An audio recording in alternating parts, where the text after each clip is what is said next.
Hi children, good morning everybody. Good morning children అందరికీ. మనం ఈరోజు డిస్కస్ చేయబోయేటటువంటి లెసన్ బహుపదులు కారణాంక విభజన 9th క్లాస్లోని సెకండ్ లెసన్ ఇది. దీని గురించి మనం డిస్కస్ చేద్దాం. ఫస్ట్ దీని important, what is the importance of బహుపదులు. నెక్స్ట్ బహుపదులు అంటే ఏంది, బహు అంటే ఏంది, పదాలు అంటే ఏంది, డెఫినేషన్ నేర్చుకుందాం. తర్వాత ఈ చాప్టర్లో ఉన్నటువంటి ముఖ్యమైనటువంటి అంశాలు మనం డిస్కస్ చేసుకుంటూ పోతే బహుపదులు కారణాంక విభజనను మనం డిస్కస్ చేసుకోవచ్చు. నా పేరు Abdul Mushtaq, MSc MEd and present MSc psychology. బహుపదులు నా యూట్యూబ్ ఛానల్ పేరు ముస్తాక్ లైఫ్ కోచ్ అకాడమీ. అంటే లైఫ్లో సంబంధించినటువంటి ఎన్నో విషయాలు, విద్యార్థుల ఏకాగ్రత సంబంధించింది, చదవండి ధ్యాస చేసుకోకపోవడం వంటి విషయాలు, ఎన్నో విషయాల్లో, అంటే మీ జీవితానికి సంబంధించినటువంటి ఎన్నో విషయాల్లో మీకు సజెస్ట్ చేస్తూ ఉంటాను. కాబట్టి నా ఛానల్ను సబ్స్క్రైబ్ చేసుకోండి, ముస్తాక్ లైఫ్ కోచ్ అకాడమీ అని చెప్పేసి బెల్ ఐకాన్ ప్రెస్ చేయండి. Okay, thank you. ఇప్పుడు మనం మన క్లాస్లోకి వెళ్తాం.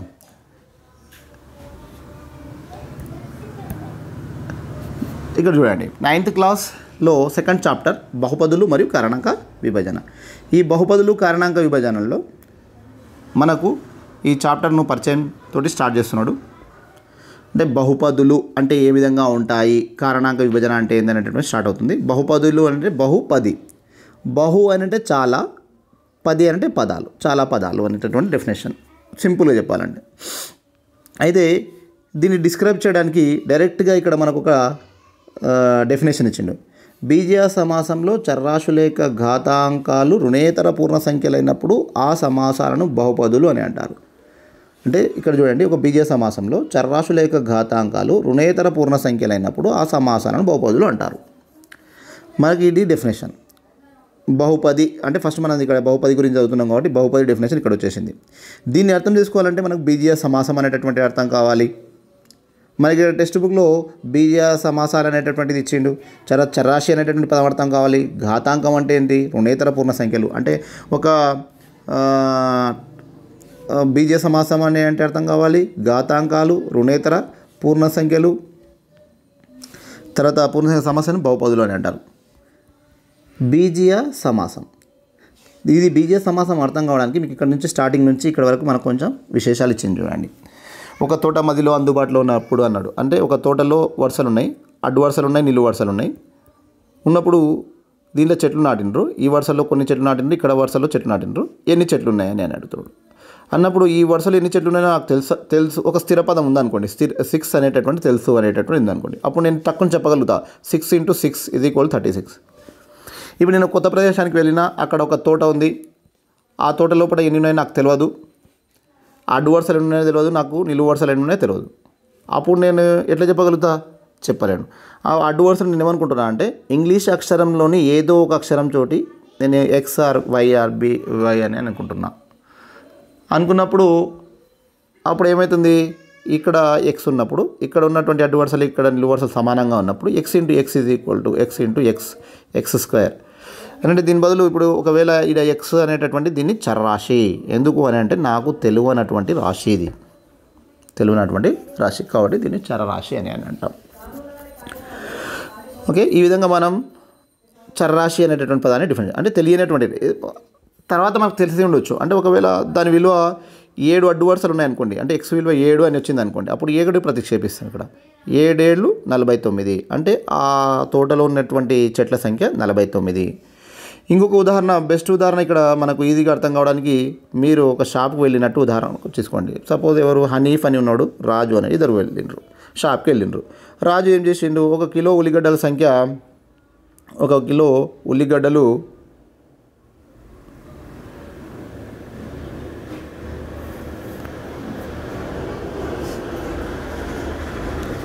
1 కిలో ఉల్లిగడ్డల గురించి ఇచ్చిండు.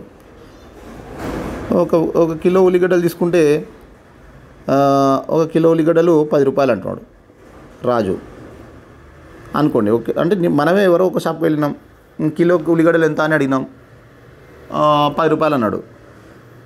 ఒకడు వచ్చి సమ్ కేజెస్ తీసుకుపోయాడు, ఎన్ని కేజీస్ తీసుకుపోయాడో తెలియదు నాకు, అంటే ఒక 3 కిలోలు అనుకోండి. తర్వాత హనీఫ్ వచ్చిండు, ఒక 5 kg తీసుకుపోయిండు. ఎంత అని అంటే మీరు తక్కువ చెప్తారు, ఇవి 10 రూపాయలు అని అంటే 3 10 30 ప్లస్ 5 కిలోలు అంటే 50, మొత్తం కలిపి 80 రూపాయలు అని చెప్పవచ్చు. ఒకవేళ అంటే ఇక్కడ బీజీయ సమాసాల వినియోగం జరుగుతుంది.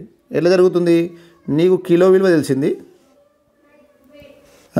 10 రూపాయలు, ఎన్ని కిలోలు? 3 kgs అంటే 3 తోటి మల్టిప్లై చేస్తున్నాం. 3 × 10 = 30 రూపీస్ అని దీంట్లోకి పెడుతున్నాం. ఈ విధంగా బీజీయ సమాసాల వినియోగము అని అంటాం. ఈ విధంగా ముఖ్యంగా ఇంకొక దగ్గర ఎక్కడ పనిచేస్తుంది, ఇది నువ్వు నిత్య జీవితంలో ఉపయోగపడడానికి ఉపయోగపడుతుంది. అంటే ఒక వస్తువు విలువ తెలిసినప్పుడు నీకు 10 వస్తువుల విలువ కావాలి అని అంటే టక్కున నీకు చెప్పడానికి బీజీయ సమాసము లేక బహుపది అనేటటువంటిది ఉపయోగపడుతుంది. ఇక్కడ క్లియర్, నీకు ఏవి డౌట్ లేకుండా తెలిసిపోతుంది. ఇప్పుడు సపోజ్ నువ్వు ఒక అరటిపండు వేల లేకపోతే ఒక పెన్ను వేల 5 రూపీస్ అన్నాడు. ఒక పెన్ను వేల నీకు 5 రూపాయలు అన్నప్పుడు నువ్వు 10 పెన్నులు కొనుక్కుంటున్నావు. ఒక పెన్ను వేల 5 రూపాయలు అన్నప్పుడు నువ్వు 10 పెన్నులు కొనుక్కుంటున్నావు. 10 పెన్నులు కొనుక్కుంటున్నావు అని అంటే అప్పుడు ఎంతైతే నీకు ఒక పెన్ను వేల 5 రూపాయలు, ఒక పెన్ను వేల 5 రూపాయలు, నువ్వు 10 పెన్నులు కొనుక్కుంటున్నావు అన్నప్పుడు ఏం చేస్తావు? 10 × 5 చేస్తావు, ఇది = 50. ఈ 10 × 5 అనేటటువంటిది నువ్వు ఎన్ని పెన్నులు కొనుక్కున్నావు అనేటటువంటి ఒక పెన్ను వేల తెలిసింది నీకు. ఒకవేళ 10 పెన్నులు కొనుక్కుంటున్నావు 10 తోటి మల్టిప్లై చేస్తావు, 20 పెన్నులు కొనుక్కుంటే 20 తోటి మల్టిప్లై చేస్తావు, 30 పెన్నులు కొనుక్కుంటే 30 తోటి మల్టిప్లై చేస్తావు. అంటే ఇక్కడ విలువ మారచ్చు. దీన్నే చర్రాశి అనొచ్చు, 5 × x. దీన్నే బీజీయ పదము లేక బీజీయ సమాసము. ఒక చరరాశి స్థిర పదముతో కూడినటువంటి రాశిని బీజీయ సమాసము, బీజీయ పదము అని అంటాం. ఇటువంటి బీజీయ పదాలను ప్లస్ అనే లేదా ప్లస్తో మనం ఇంకొక బీజీయ పదాన్ని కలిపినాం అనుకోండి, దీన్ని బీజీయ సమాసము అని అంటాం. ఇవి మ్యాక్సిమం ఇంకొక దగ్గర ఎక్కడ ఉపయోగపడుతుంది నిత్య జీవితంలో అని అంటే, నిత్య జీవితంలో మనకు ఎక్కడ ఉపయోగపడుతుందో బాగా అర్థమైంది. లెక్కల్లో కూడా బాగా ఉపయోగపడుతుంది. ఇక్కడ మనకి ఇచ్చింది చూడండి టెక్స్ట్ బుక్లోనే, మనం చతురస్ర వైశాల్యానికి S² అని సూత్రం అని అంటాం. దీర్ఘ చతురస్ర వైశాల్యానికి L × B, దీర్ఘఘన ఘన పరిమాణానికి LBH. ఇవి ఏంటివి అంటే ఇంగ్లీష్ అక్షరాల్లోని అక్షరాలు. దీన్నే చరరాశులు అని అంటాం. చర్రాశి అంటే తెలియనటువంటి రాశిని మనం ఇంగ్లీషు అక్షరంలోని ABCXYZ అనే అక్షరాలతో సూచిస్తాం. దాన్ని ఏమంటాం అని అంటే మనం చర్రాశి అని అంటాం. ఇప్పుడు ఈ చర్రాశుల బదులు మనకు ఒక స్థిర రాశిని అంటే ఒక సంఖ్యను మనం ప్రతిపాదించినప్పుడు దాని విలువ మనకు తెలుస్తుంది. ఇప్పుడు సపోజ్ మన చతురస్ర వైశాల్యం అన్నప్పుడు S² అని అన్నాడు. అన్నప్పుడు దీంట్లో మనం ఏం చేస్తున్నాం, చతురస్రం గురించి ఇచ్చి ఈ చతురస్ర భుజము 5 సెంటీమీటర్స్ అన్నాడు అనుకోండి. అప్పుడు ఏం చేస్తాం, S = 5 తీసుకుంటే 5² అని రాస్తాం. అంటే 5² = 5 × 5 = 25. ఒకవేళ చతురస్ర భుజము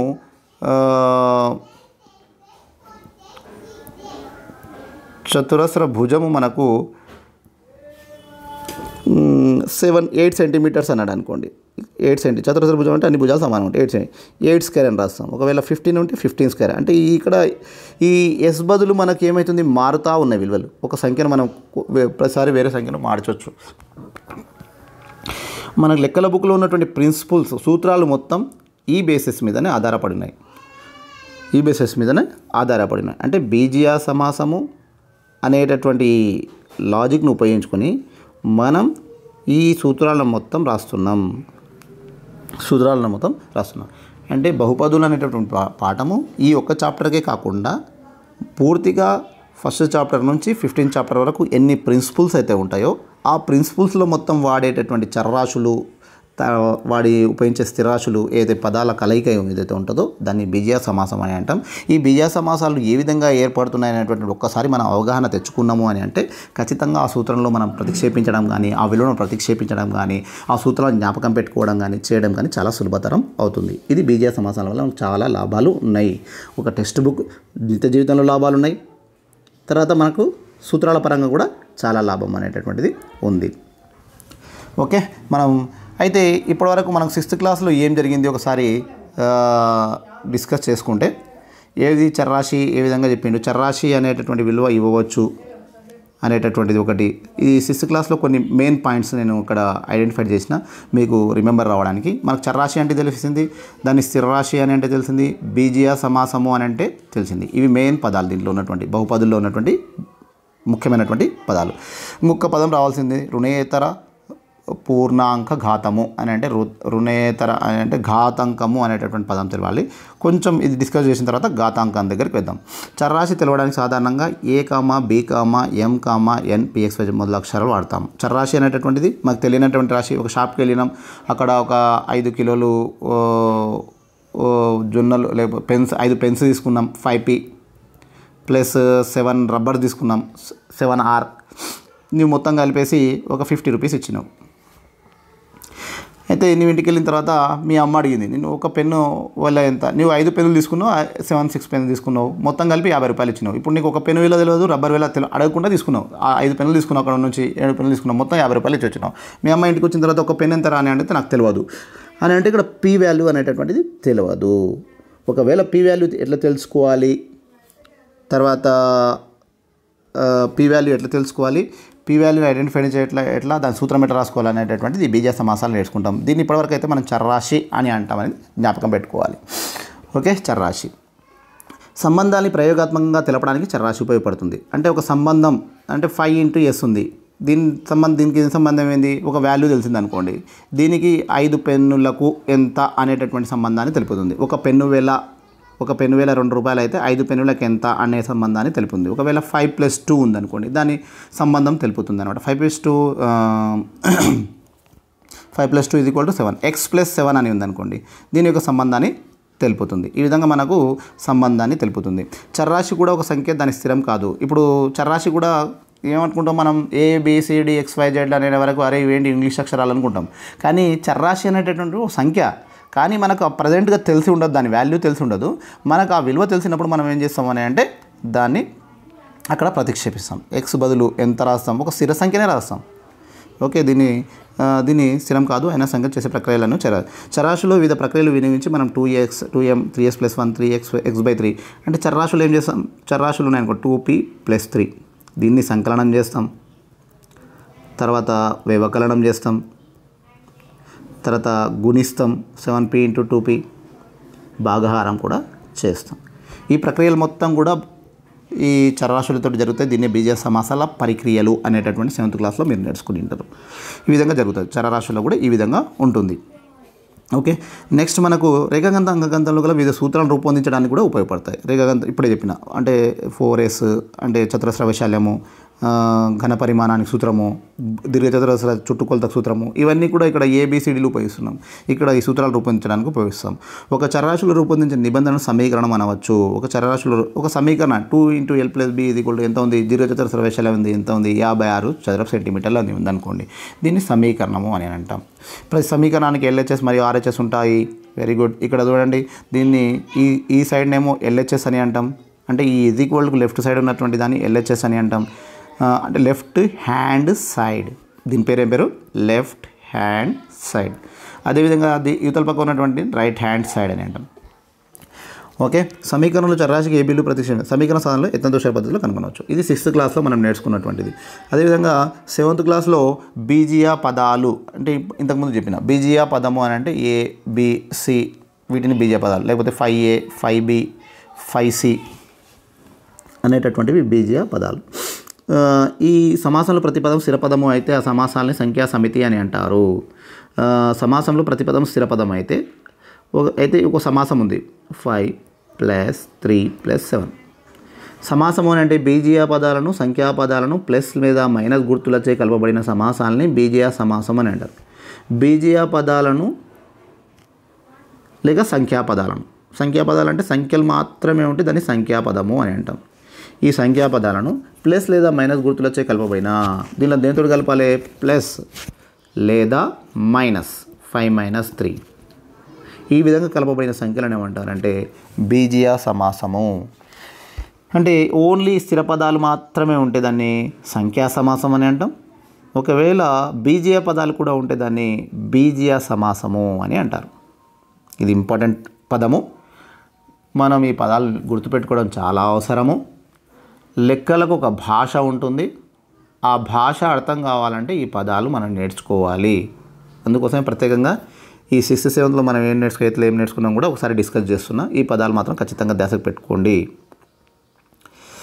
మనం ఇప్పుడు ఇక్కడ ఏం తీసుకుంటున్నామంటే బీజీయ పదము, బీజీయ సమాసము అని అంటున్నాం. బీజీయ సమాసం ఒకటైపోయింది. ప్రతి పదంలో సంఖ్యలు ఉంటుందేమో దాని సంఖ్యా సమాసం అని అంటాం. అంటే 5 + 3 + 2 ఇవి సంఖ్యా సమాసాలు. బీజీయ పదాలు ఉంటేనేమో దాన్ని బీజీయ సమాసము అని అంటాం.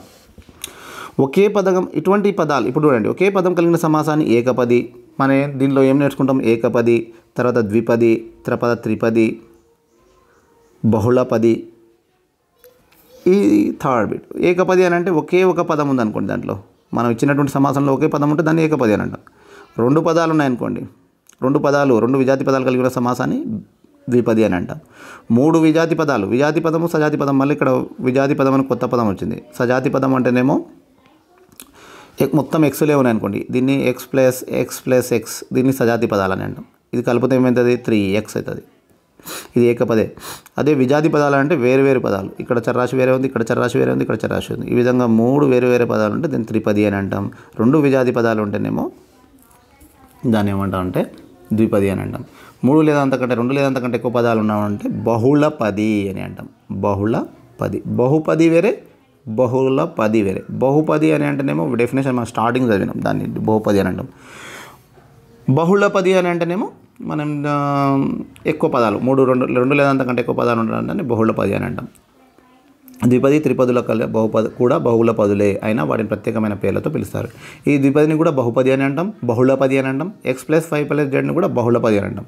ద్విపది అని పిలుస్తాం, బహుళపది అని అంటాం. 2 లేదా అంతకంటే ఎక్కువ పదాలు ఉన్నాయి కాబట్టి దాన్ని ద్విపది అని అంటాం, బహుళపది అని అంటాం. 2 పదాలు ఉంటే దాన్ని ద్విపది. ఈ రెండింటిని కూడా ఏమని పిలవచ్చు? మళ్ళీ బహుళపది అని కూడా పిలవచ్చు అని అంటున్నాడు. ఓకే, నెక్స్ట్ మనకు ఇంకోటి ఏముంది? ఒక ఏకపదిని చరరాశుల ఘాతాంకాల మొత్తాన్ని ఆ ఏకపది పరిమాణము అని అంటారు. Very good. ఇక్కడ చూడండి, ఏకపది పరిమాణము, కొత్త పదం వచ్చింది మళ్ళీ. మనం మీరు బాగా ఒకటి దశ పెట్టుకోండి, ఒక చాప్టర్ అయిపోయింది, మనం ఏం నేర్చుకున్నాం అనేటటువంటి పదాలను చదివితే మనం ఆ చాప్టర్లో డిస్కస్ చేసినటువంటి పదాలు మొత్తం డిస్కస్ అవుతాయి. ఏకపది పరిమాణం.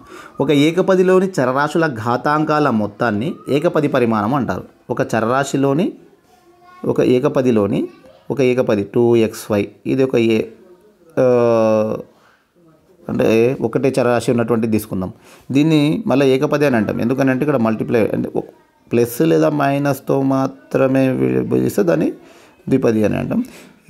మళ్ళీ కన్ఫ్యూజ్ అవుతారు మీరు. ఓకే, ఇప్పటికి మనం ఒక ఏకపదిలోని చరరాశుల ఘాతాంకాల మొత్తాన్ని, అంటే ఒక ఏకపది ఉంది, x² + y అని ఉందనుకోండి, ఇది ద్విపది. ఏకపది అని అంటే x³ y³ 2x² y³ ఇది ఏకపది.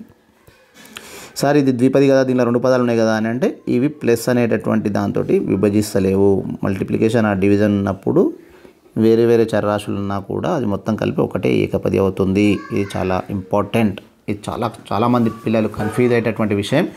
ఏంది అని అంటే ఒక చరరాశి, ఒక ఏకపది ఉందనుకోండి, దానిలో వేరే చరరాశులు కనపడే వరకు ఇది ఏమనుకుంటారంటే వేరే చరరాశులు అనుకుంటారు, ద్విపది అనుకుంటారు. కానీ ద్విపది కాదు. ఏకపదిలో చరరాశుల మొత్తాన్ని ఏకపది పరిమాణం. ఇప్పుడు 2x⁴ అని ఉంది. దీంట్లో 7 అనేటటువంటి దాన్ని ఏమంటామంటే పరిమాణము. ఈ బీజీయ సమాసం యొక్క పరిమాణము ఏకపది పరిమాణం. స్థిరాంకం పరిమాణం 0. ఇప్పుడు సార్ ఇప్పుడు x ఉంటేనేమో x⁴ ఉంటేనేమో దాని యొక్క పరిమాణం ఘాతాంకాన్ని బట్టి మనం 7 అని రాస్తున్నాం. ఒకవేళ స్థిరాంకం ఉందనుకోండి, దాన్ని మనం ఏమని అంటాం? దాని యొక్క పరిమాణం ఎక్కడ ఉంటుంది అని అనుకుంటారు. కానీ దానికి కూడా పరిమాణం ఉంటుంది. 2 × x⁴ అనేటటువంటిది x⁴ వాల్యూ ఎంత అంటే 1. కాబట్టి 2 × 1 = 2. అంటే స్థిరాంకం యొక్క పరిమాణము 0. ఒక సమాసంలోని అన్ని పద పరిమాణాల్లో మిగిలి పెద్దదాన్ని ఆ సమాసం యొక్క పరిమాణము అని అంటాము. ఒక సమాసంలోని అన్ని పదాలు. ఇప్పుడు చూడండి, ఇంతకుముందుకి ఏకపది అన్నాడు. ఏకపది అంటే ఒకటే పదం ఉంటుంది. ఇప్పుడు ఏమంటున్నాడు? సమాసము అంటున్నాడు. సమాసము అని అంటే చాలా పదాలు ఉంటాయి, 2 లేక 3 అంతకంటే ఎక్కువ పదాలు ఉంటాయి. అప్పుడు ఏమంటాము? ఒక సమాసంలోనే అన్నాడు అంటే 2x² + 3x + 5 అనేటటువంటి ఒక సమాసం. ఈ సమాసంలో అన్ని పదాల పరిమాణంలో మిక్కిలి పెద్ద దానిని, ఇక్కడ ఉన్నటువంటి మిక్కిలి పెద్ద దాన్ని ఏమంటామంటే పరిమాణము అని అంటాం. ఏమంటాం? పరిమాణము అని అంటాం. ఓకేనా? ఒక సమాసంలోని ఏ రెండు పదాలు కూడా సజాతి పదాలు దానితో ఆ సమాసం సూక్ష్మ రూపంలో ఉంది అని అంటాం. ఒక సమాసంలోని ఏ రెండు పదాలు కూడా సజాతి పదాలు కానిచో ఆ సమాసం సూక్ష్మ రూపంలో ఉంది అని అంటాం. అంటే ఒక సమాసం ఏ రెండు పదాలు కూడా సజాతి పదాలు కానిచో అని అంటే 2x + 3x ఉందనుకోండి. దీని సూక్ష్మ రూపం ఏంది అని అంటే 2x + 3x, రెండు కలిపితే 5x. ఈ 5x సూక్ష్మ రూపం అని అంటాం. ఒకవేళ 2x + అదే 3y ఉందనుకోండి, దీన్నే సూక్ష్మ రూపం అని అంటాం. ఎందుకు సార్ అట్లా అని అంటే ఇక్కడ విజాతి పదాలు ఉన్నాయి, ఇక్కడనేమో సజాతి పదాలు ఉన్నాయి. సజాతి పదాలు ఉన్నప్పుడు దీన్ని కలపొచ్చు, కూడితే దాన్ని 5x వస్తుంది. ఇంకా సూక్ష్మంగా చిన్నగా చేసి రాయొచ్చు. కానీ ఇక్కడ 2x + 3y అంటే ఇవి 2 పెన్నులు 3 వంకాయలు. దీన్ని కలపడానికి రాదు, కలిపినా కూడా అవి వేరు వేరు కనబడతా ఉంటాయి. అదే 2 పెన్నులు 3 పెన్నులు 5 పెన్నులు అని అనొచ్చు. ఇక్కడ అట్లా చేయడానికి రాదు. కాబట్టి దీని సూక్ష్మ రూపము చిన్న రూపం ఏంటని అంటే దీనిది. ఇవన్నీ ఈ పదాలు మొత్తం చాలా ఇంపార్టెంట్ అమ్మా. ఇవన్నీ తెలుస్తేనే మేము బహుపదిలో లోపలికి ముందరికి వెళ్ళగలుగుతాం, మంచిగా అర్థమవుతాయి. కాబట్టి ఒకసారి ఎక్స్ప్లెనేషన్ చేస్తున్నా, కాబట్టి జాగ్రత్తగా వినండి. ఇవి ఒక సమాసంలో పదాల పరిమాణాలు అవరోహణ క్రమంలో ఉంటే ఆ సమాసం ప్రామాణిక రూపంలో ఉంది అని అంటాం. ఇది చాలా ఇంపార్టెంట్. ఇంకొక బిట్ ఇది ఏమంటున్నాడు అంటే ఒక సమాసంలో పదాల పరిమాణాలు అవరోహణ క్రమంలో ఉండాలి. ఒక సమాసం ఏదైనా ఒక సమాసం తీసుకున్నాం, 2x + 3x² + 5 అని తీసుకున్నాం అనుకోండి, ఇది ఒక సమాసం. దీనిలో పదాల పరిమాణాలు అని అన్నాడు. పదాల పరిమాణం అంటే ఎక్కడ ఉంటుంది? ఈ పైన ఉన్నటువంటి దాన్ని పరిమాణము అని అంటాం.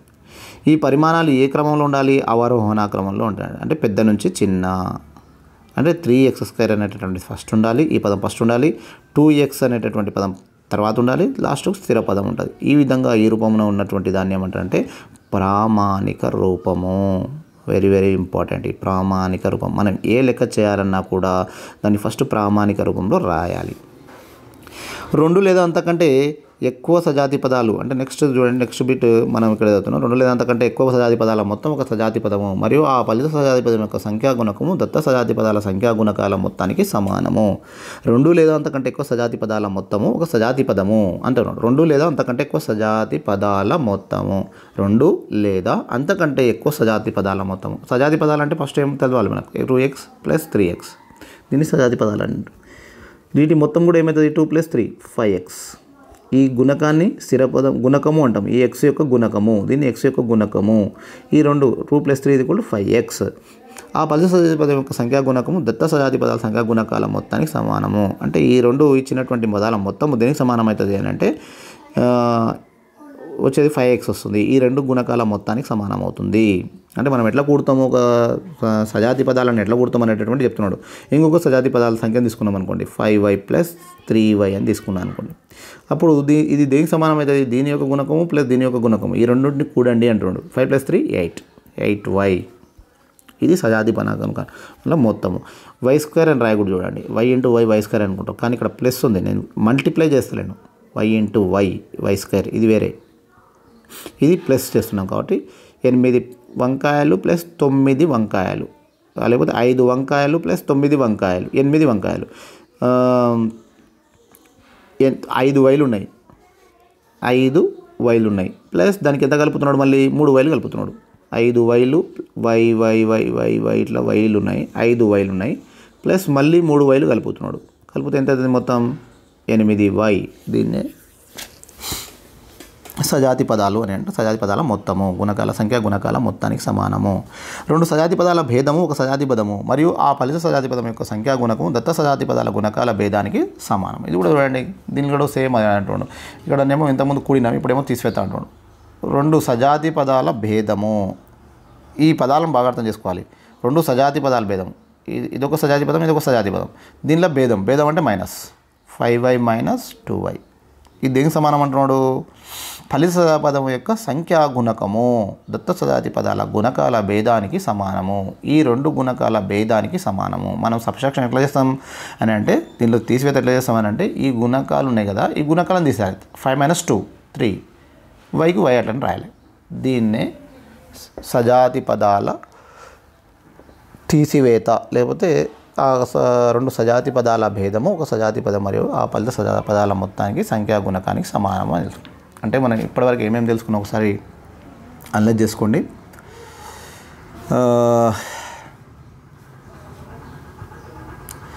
బహుపది లోపల బహుపది అనేటటువంటిది ఒకటి నేర్చుకున్నాం. బహుపది డెఫినేషన్ నేర్చుకున్నాం.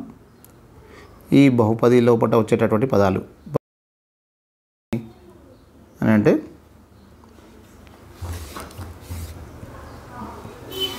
బహుపది లోపల ఏమేమి పదాలు వచ్చినాయి? బీజీయ సమాసం ఒకటి వచ్చింది, చరరాశి, బీజీయ సమాసము, చరరాశి, స్థిర రాశి, తర్వాత బీజ సమాసం అని అంటే చరరాశి, స్థిర రాశి, సజాతి పదాలు, విజాతి పదాలు, సజాతి పదాల కూడిక, తీసివేత, తర్వాత పరిమాణము, సమాస పరిమాణము, తర్వాత ఏకపది, ద్విపది, త్రిపది, బహుళపది అనేటటువంటి మాట విన్నాము. ఇవి వరుసగా మనకు వచ్చినటువంటి పదాలు. దీనిలో ఘాతాంకాలు మొత్తము ఏకపది పరిమాణము, ద్విపది పరిమాణము, సమాసం యొక్క పరిమాణము, తర్వాత ఆవరణ క్రమంలో ఈ విధంగా ప్రామాణిక రూపము, సంఖ్యాగుణకము, దీనిలో ఈ విధంగా మనం ఇన్ని విషయాలు తెలుసుకున్నాం. మనం ఇప్పుడు ఈ విషయాలను బట్టి మనకు బహుపది అని అంటే ఇప్పుడు మనకు అర్థమైంది ఏంటి అని అంటే ఓ బీజీయ సమాసం ఉంటుంది, దానిలో చరరాశులు ఉంటాయి, దానిలో ఘాతాంకాలు ఉంటాయి. ఘాతాంకము అంటే ఏంటి అని అంటే x⁵. ఈ 5ని ఏమంటాం అంటే ఘాతాంకము అని అంటాం. దీన్ని భూమి అని అంటాం. దీని ముందర ఏదైనా స్థిరపదం ఉంటే దీన్ని గుణకము అని అంటాం. ఇది ఇప్పుడు మనం బీజీయ సమాసం యొక్క బహుపది యొక్క ఇది రాసినప్పుడు బీజీయ సమాసంలో చరరాశుల యొక్క ఘాతాంకాలు రుణేతర పూర్ణ సంఖ్యలు అయినప్పుడు ఆ సమాసాలను బహుపదులు అని అంటారు అనేటటువంటిది మనకు ఇప్పుడు తెలిసింది. దీని మీద మనం నెక్స్ట్ పార్ట్ 2లో మనం నేర్చుకుందాం బహుపదులు. నెక్స్ట్ టాపిక్ ఏముంటుంది అంటే మనకు బహుపదులను గుర్తించండి అనేటటువంటిది ఉంటుంది. అంటే ఈ కింది సమాసాల్లో ఏవి బహుపదులు ఏవి కావు అనేటటువంటిది ఉంది. ఈ కింది సమాసాల్లో ఏవి బహుపదులు ఏవి కావు, ఈ సమాసాల్లో ఏవి బహుపదులు ఏవి కావు అంటే ఇప్పుడు బహుపదుల నిర్వచనం నేర్చుకున్నాం కాబట్టి ఇవి బహుపది అవుతుందా కాదా అంటే మనం ఏం డిస్కస్ చేయాలి, ఇప్పుడు బహుపది అవుతుందా కాదా అనేటటువంటి డిస్కస్ చేయాలి. ఏ విధంగా డిస్కస్ చేయాలి అనేటటువంటి నెక్స్ట్ క్లాస్లో నేర్చుకుందాం. Thank you. Please subscribe my channel and ప్రతిరోజు కంటిన్యూషన్గా ఈ వీడియోస్ వస్తుంటాయి. ఈ లెసన్ చాప్టర్ను కంప్లీట్ చేసేంత వరకు నేను పంపిస్తూ ఉంటాను. పార్ట్ 1 పార్ట్ 2 లాగా కంటిన్యూగా వినండి. Thank you. Please subscribe my channel Mushtaq life coach academy. మీకు మ్యాథ్స్తో పాటు ఎంఎస్సి మ్యాథ్స్తో పాటు మీకు మీ లైఫ్కు అంటే పిల్లలకు సంబంధించినటువంటివి ప్రాబ్లమ్స్ చదవడంలో నేర్చుకోవడం, రాయడం, చదవడం వేరే, నేర్చుకోవడం వేరే, వీటి మధ్య సంబంధం ఏ విధంగా ఉంటుంది అనేటువంటి ఏకాగ్రత ఎలా పెంచుకోవాలి అనేటటువంటి విషయాలు డిస్కస్ చేద్దాం. ఓకే, నెక్స్ట్ టాపిక్ మనం ఏం నేర్చుకుందాం అంటే బహుపదులు అంటే పార్ట్ 2లో బహుపదులు గుర్తించండి అనేటటువంటి టాపిక్ను పేజ్ నెంబర్ 20 డిస్కస్ చేద్దాం. Okay, thank you very much.